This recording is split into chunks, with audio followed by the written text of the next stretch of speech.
తెలంగాణ రాష్ట్ర ముఖ్యమంత్రి పాపం ఇంత గొప్ప కమ్యూనికేటరా, ఇంత గొప్పగా మాట్లాడతాడా అని చెప్పి మన పరువు తీసుకొచ్చే పని. ఇక వారి మంత్రుల సహచరులు ఇక్కడ పడితే అక్కడ ఊళ్ళల్లో ఏం మాట్లాడుతున్నారో స్టోరీ లేకుండా, ఒక మాటకు పొంతం లేకుండా ఇంకా ప్రతిపక్షంలోనే ఉన్నామన్న ఆలోచనతో మాట్లాడుతుంది. నిజమే, ఎందుకంటే పాపం వాళ్ళకి నమ్మకం లేకుండే ప్రజలు మాకు అవకాశం ఇస్తారు అని చెప్పి. అందుకే ఆనాడు నోటికొచ్చిన అబద్ధాలు మాట్లాడిండు, నోటికొచ్చిన హామీలు ఇచ్చిండు. సరే, అధికారులకు వచ్చింది. మా నాయకుడు కేసీఆర్ గారు చాలా స్పష్టంగా చెప్పిండు మా అందరికి కూడా, వాళ్ళందరూ వాళ్ళే 100 రోజులు అడుగుతున్నారు హామీలు అమలు చేయడానికి. సంతోషం, తప్పకుండా ప్రభుత్వం ఉన్నప్పుడు కొత్తగా వచ్చిన వాళ్ళకి సర్దుకునే అవకాశం ఉండాలి.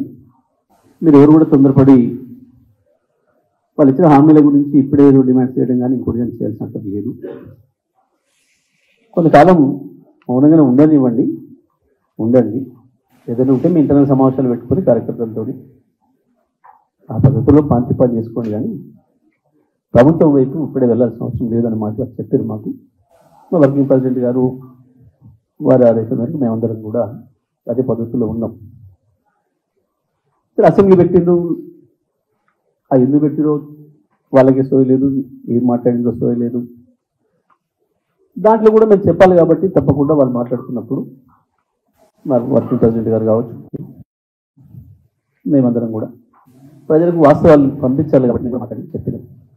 ఆ సందర్భంలోనే కేటీఆర్ గారు ఇంకో మాట కూడా చెప్పారు, దయచేసి మీకు రాజకీయంగా మామయ్య కక్ష ఉంటే తీర్చుకోండి, కానీ రాష్ట్రం పరువు తీయకండి, రాష్ట్ర అభివృద్ధిని అడ్డుకోకండి, రాష్ట్రానికి నష్టం జరిగే ప్రయత్నం చేయకండి.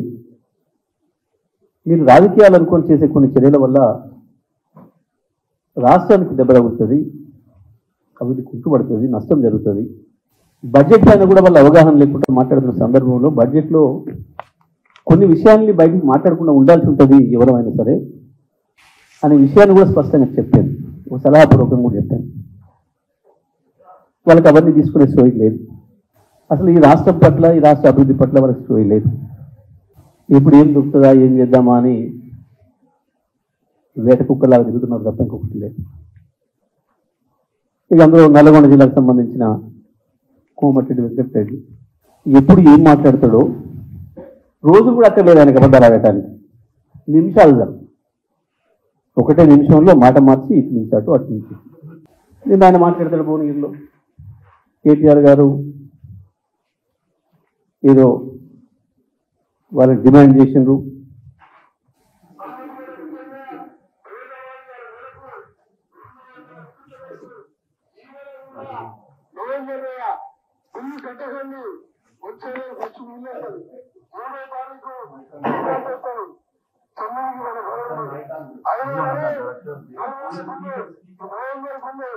వెంకటరెడ్డి గారు చెప్పండి కట్టొచ్చని చెప్పి మేము బాగా అర్థం చెప్పండి, కూడా రద్దు చేస్తున్నాం. దాంతో ఇది ఎవరు మాట్లాడిందండి? ఈయన గుర్తుపెట్టారు కదా అందరు, కోమటిరెడ్డి వెంకటరెడ్డి. వీళ్ళు కట్టొద్దని చెప్పింది ఆయనే కదా. ఇంకా ఏం చెప్పిండు? ఈ నవంబర్ నెల బిల్లు డిసెంబర్లో వస్తుంది, ఆయన మేము డిసెంబర్ 9కి వస్తున్నాం కాబట్టి నవంబర్ నెల కూడా మేమే కడతాం, మీరు కట్టకండి. ఎవరైనా వస్తే కోమటిరెడ్డి వెంకటరెడ్డి చెప్పిండు అని చెప్పండి అని కదా మాట్లాడాడు. అదే విషయాన్ని నిన్న కేటీఆర్ గారు గుర్తు చేశారు. దానికి ఏం మాట్లాడతారు కోమటిరెడ్డి వెంకటరెడ్డి?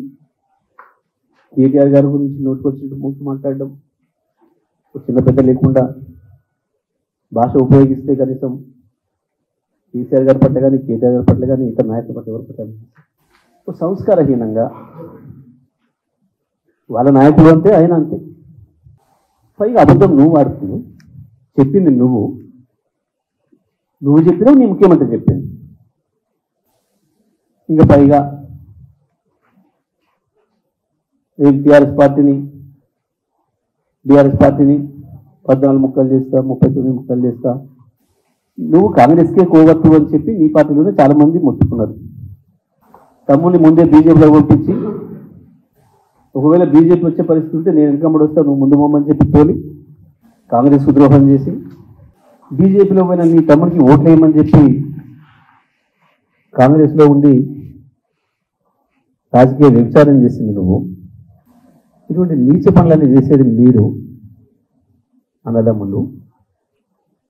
సొంత పార్టీకి ద్రోహం చేయడం, మళ్ళీ ఇటేదో మంచిగా నడుస్తుంది అని చెప్పి మళ్ళీ ఇళ్ళ తెచ్చుకొని తమ్ముని బీఆర్ఎస్ను ముక్కలు చేయడం నీతో కాదు, నీ తాత తరం కూడా కాదు.